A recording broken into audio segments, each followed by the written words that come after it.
BSc part 2 की inorganic chemistry में उपसहसंयोजक यौगिक टॉपिक में आज हम क्या पढ़ेंगे? Nomenclature of coordination compound. हम पिछले बार पढ़ चुके हैं कि उपसहसंयोजक यौगिक या कोऑर्डिनेशन यौगिक क्या होते हैं।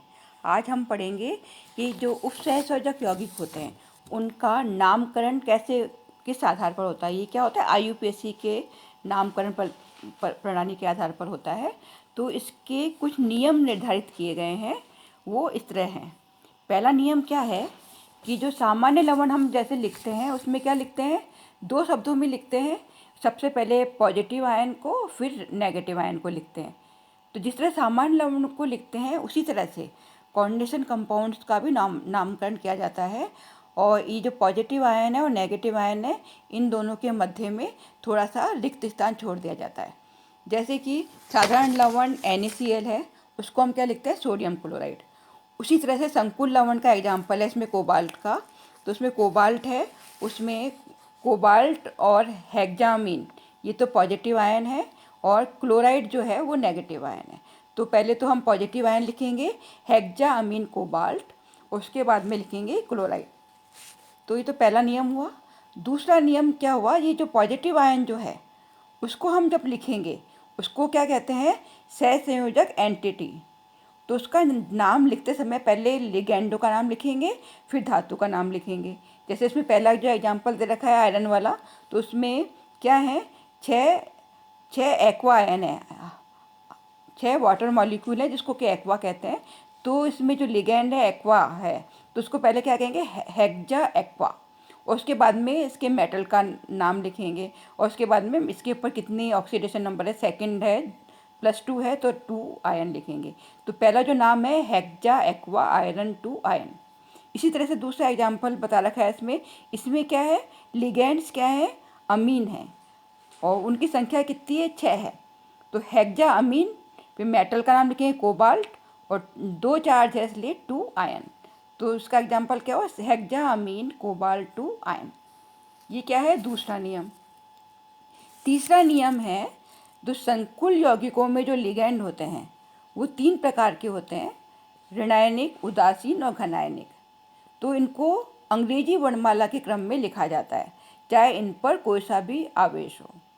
जैसे अगर किसी में क्लोरो है और क्लोरो है और अमीन है, दो तरह के लिगैंड हैं, तो पहले अमीन आएगा और उसके बाद में क्लोरो आएगा। पन की संख्या नहीं है। अगर 4 है, टेट्रा है, तो टी से नहीं होगा, ये है ना। डाई है तो डी से नहीं होगा। इसमें जो अल्फ़ाबेट्स आएंगे वो लिगेंड्स के आएंगे। अमीन से ए पहले आता है, क्लोरो सी बाद में आता है। तो पहले अमीन आएगा, बाद में क्लोरो आएगा, और ये टेट्रा या डाई पे डिपेंड नहीं करेगा। ठीक है। इसी तरह से दूसरा एग्जाम्पल दे रखा है इसमें प्लेटिनम का। इसमें क्या है? अमीन है, टेट्रा अमीन पहले आएगा, क्लोरो प्लेटिनम सेकेंड आयन है तो वो बाद में आएगा।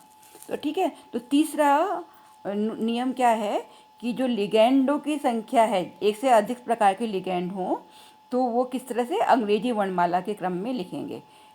पहले अल्फ़ाबेट वाले पहले आएंगे, बाद वाले बाद में आएंगे, चाहे उनकी संख्या कितनी भी हो, चार्ज उन पर कौन सा भी हो। ठीक है। उसके बाद में चौथा है इसका नियम, यदि संकुल आयन या अणु में एक से अधिक समान लिगैंड हों तो उन लिगैंडों के मध्य में डाई ट्राई लिखा जाता है, और लिगैंडों को अंग्रेजी वर्णमाला के क्रम में लिखते समय इनकी संख्या के पूर्ण लग्न के अक्षर का ध्यान नहीं रखा जाता। उदाहरण, यदि किसी संकुल में 2 अमीन्स लिगैंड उपस्थित हों तो उसे हम डाईअमीन कहेंगे। डाईअमीन को हम इस ए का समूह मानेंगे, डी का नहीं। जबकि डाईमेथिलामीन को डी का समूह मानेंगे, क्योंकि यहाँ पे डाई लिगैंड के नाम का भाग है, उसकी संख्या बताने वाला पूर्ण लग्न नहीं है। ऐसे लिगैंडों की संख्या बताने के लिए इनकी नाम के आगे बिस, ट्रिस, टेट्राकिस आदि पूर्ण लग्नों का उपयोग किया जाता है। ये क्या है इनका चौथा नियम। पांचवा नियम क्या है? अगर कोई ज्योमेट्रिकल या ऑप्टिकल आइसोमर्स हैं तो उनको जब हम रिप्रेजेंट करेंगे तो संकुलों के नाम के आगे सिस या ट्रांस या डी या एल का प्रयोग करेंगे। तो ये क्या है? कोऑर्डिनेशन कंपाउंड्स के नामकरण के नियम।